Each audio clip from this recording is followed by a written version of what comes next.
Cómodo, el último emperador de la dinastía antonina, el hijo del gran Marco Aurelio, es el personaje del que nos proponen hablar hoy Pilar Fernández Uriel, que es profesora de Historia Antigua en la UNED, y Víctor Cabañero Martín, profesor de Historia Antigua en la Universidad de Valladolid.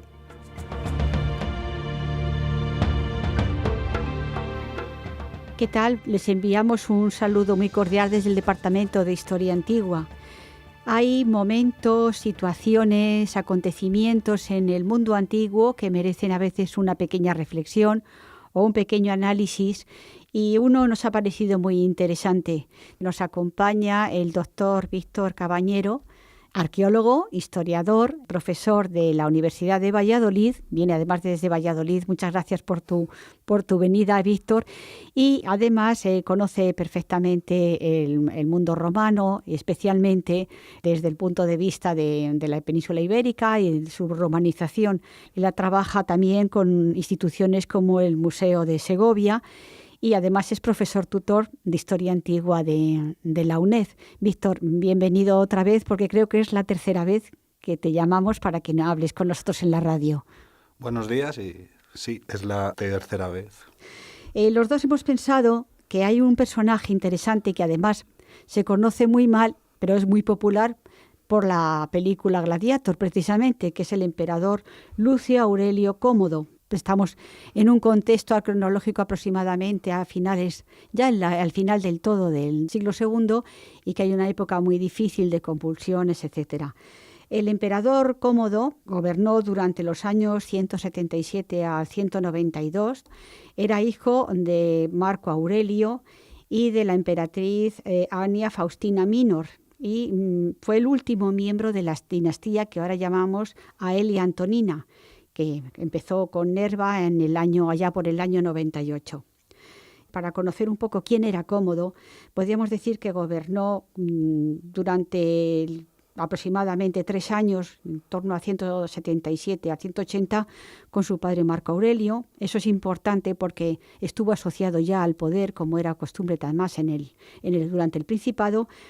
Y, entre otras cosas, luchó con los ejércitos del Danubio, y podríamos decir que su actuación o su conducta era más o menos moderada. Pero a partir del 180, la muerte de Marco Aurelio heredó el poder, y lo heredó en una época muy difícil, de época de crisis, etcétera, hasta que fue asesinado el 31 de diciembre exactamente del año 192.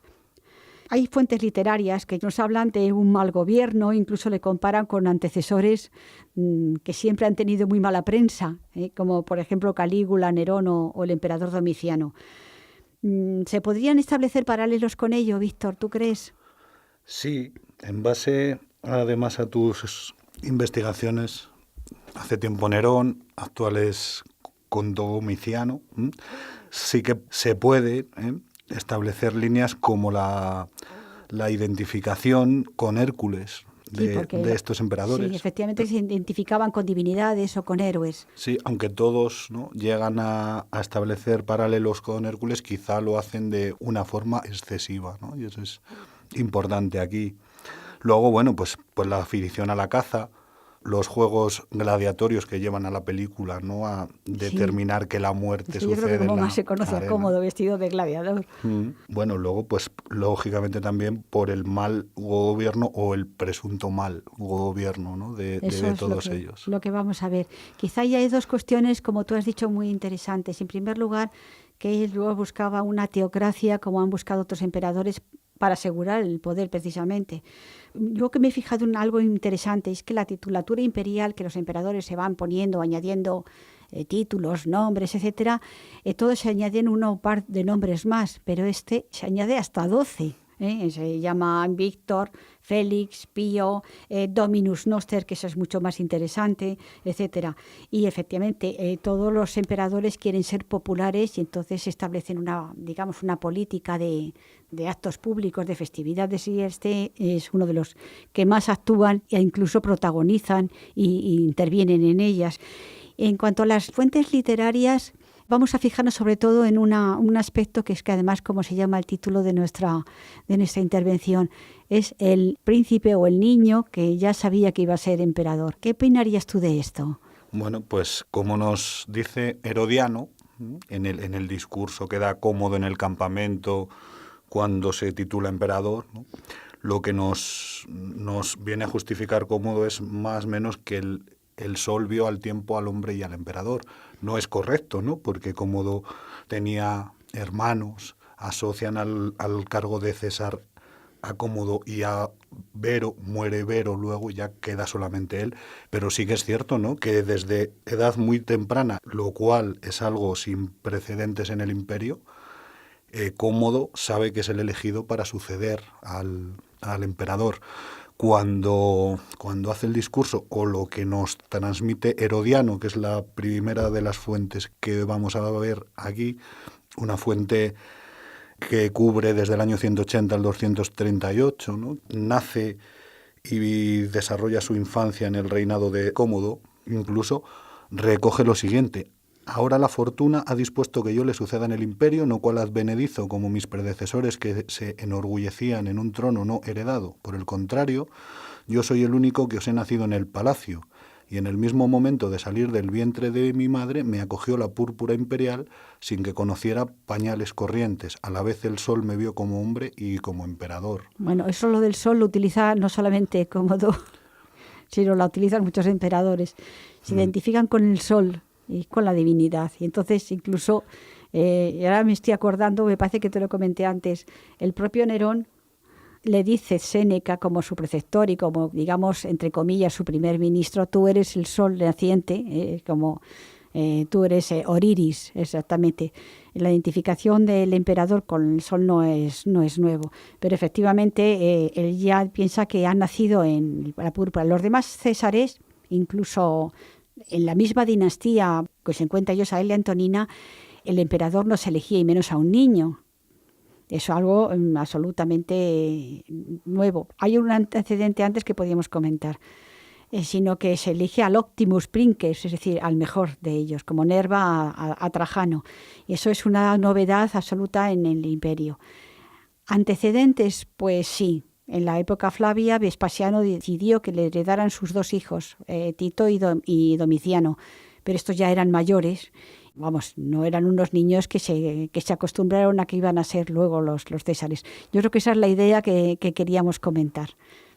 Y algo también interesante, ¿qué otra de las fuentes podíamos contrastar, además de Herodiano? Se puede contrastar Dion Casio, que es un contemporáneo, ¿no?, además de uno de los grandes autores, ¿no?, pero creo que sobre todo nos interesaría para esta cuestión de la infancia la historia Augusta, que está escrita realmente en el siglo IV, posiblemente en época de Teodosio. Ahí hay dudas y hay diferentes interpretaciones, y en la cual salen algunos hechos relacionados con las supersticiones típicas del mundo romano, ¿no? Por ejemplo, nos hablan de que Faustina, cuando estaba a punto de dar a luz, vio en sueños que paría serpientes, una de ellas más fiera. Nació Cómodo, nació Antonio murió a los 4 años, y lo relacionarían con este hecho, pese a que los astrólogos aseguraron que el curso de los astros anunciaba que serían los dos iguales. Entonces, bueno, estamos viendo como en una fuente cercana a los 200 años, ¿no?, de su escritura en relación a los hechos, ya se introducen supersticiones y cuestiones que no estaban incluidas ni en el relato de Herodiano ni en el epítome, en lo que nos queda de Dion Casio. La misma fuente ya nos señala a Cómodo desde su infancia como impúdico, malvado, cruel, libidinoso, impuro de su boca, pervertido, que realizaba todas las artes que no eran dignas del emperador, que incluso llegó a ordenar que se quemase a un encargado del sostenimiento del agua caliente en unas termas porque no estaba el agua a su gusto. Entonces, eso es corrientísimo. En fuentes tardías en que necesitan justificar, ¿no?, la depravación de unos césares u otros, por una razón además muy sencilla, porque hasta qué punto estas fuentes literarias están escritas por qué tipo de personajes. Cuando el emperador se enfrenta al ejército o al senado, Normalmente los escritores son, si no del orden senatorial, adictos al orden senatorial. Por eso los historiadores tenemos no solamente que analizarlos con mucha precisión y con mucho cuidado, sino utilizar también otras fuentes. Y algo también muy interesante, ya dedicado también a Cómodo. Una vez que este emperador sabe que va a ser el sucesor, necesita una preparación especial. No solamente sabemos que las familias senatoriales educaban a sus hijos de una forma mucho más exquisita para realizar lo que se llama el cursus honorum, la carrera de los honores, etcétera, pero es que ya no solamente era un personaje hijo de un consular, sino de un emperador dentro de estas familias, y además preparado no solamente un príncipe de la domus imperatoria, de la casa imperial, sino preparado para ser emperador. Ahí también las fuentes nos hablan de ello. Las fuentes nos cuentan, por un lado, que Marco Aurelio hizo venir a los mejores desde todos los puntos del imperio. Nos cuentan también que cuando quiso apartar a algunos, porque entendió que no eran buenos, dada la personalidad de Cómodo, Cómodo enfermó y tuvo que hacerlos regresar.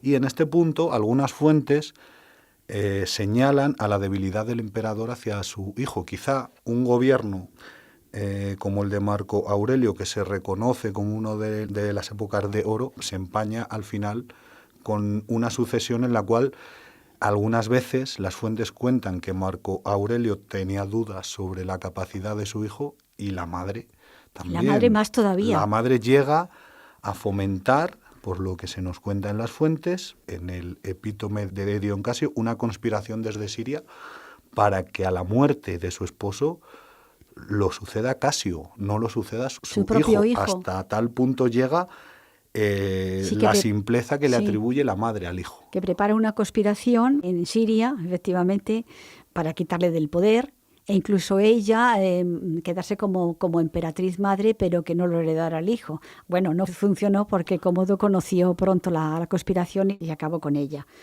Y finalmente, las conclusiones que podíamos ver sobre ello, Víctor.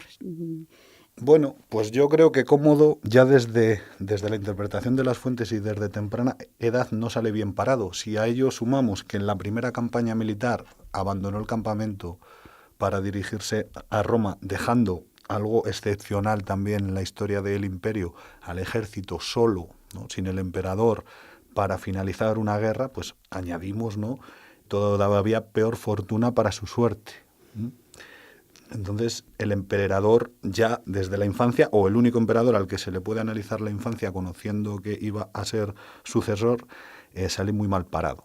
Pero tampoco sale bien parado Marco Aurelio en ese sentido, aunque siempre se alaba la figura de Marco Aurelio y su sucesión como uno de los emperadores más prestigiosos en ese momento. En cambio, siempre se nota una cierta debilidad en no saber elegir su sucesor. Aunque yo pienso una cosa, hay que pensar que en ese momento, ya en el mismo principado de Marco Aurelio, la economía estaba absolutamente devaluada. Sí, desde antes incluso. Hay síntomas ya, ¿no? Hay una serie de datos económicos, sociales también. Comenzaba el declive porque Claro. Después viene la época de los famosos 5 emperadores hasta Septimio Severo. Por otra parte, ocurre una serie de invasiones. Las invasiones bárbaras empiezan a partir de Marco Aurelio, que no consigue acabar con ellas y que se continúan. Y en tercer lugar, no lo hemos hablado, pero hay otro paralelo que podríamos hablar incluso con respecto a Nerón o Domiciano. El incendio de Roma, el pavoroso incendio del año 192, que por supuesto no se le achaca, pero que efectivamente en ese momento también es un momento de declive. Y finalmente el recibimiento que se hace a Cómodo como emperador es absolutamente impresionante. Es un emperador popular que no muere, desde luego, como ponen en la película Gladiator, como gladiador, ni mucho menos, porque eso me lo han preguntado muchas veces, pero que sí tiene un momento cuando llega a presentarse en Roma, que es un momento impresionante, y como es descrito por Herodiano. No sé si merece la pena que lo leamos y que lo digamos. Bueno, el resplandor de sus ojos era cálido y centelleante, cabello rubio natural, rizado, de suerte que si alguna vez se ponía al sol, un brillo como de fuego fulguraba de forma tal que algunos pensaban que se esparcía polvo de oro por encima cuando se presentaba en público. Creo que queda reflejado el entusiasmo también quizá con el que fue recibido en Roma el hijo de Marco Aurelio, más que Cómodo como tal. Y efectivamente, porque dice que este fue el emperador que vieron los romanos, es un emperador en plena juventud, y etcétera. sino que cuando lo recibieron con múltiples aclamaciones y con una lluvia de guirnaldas y de flores. O sea que con esta terminación tan impresionante de Domiciano, pues acabamos. Muchísimas gracias, Víctor. A ti, Pilar.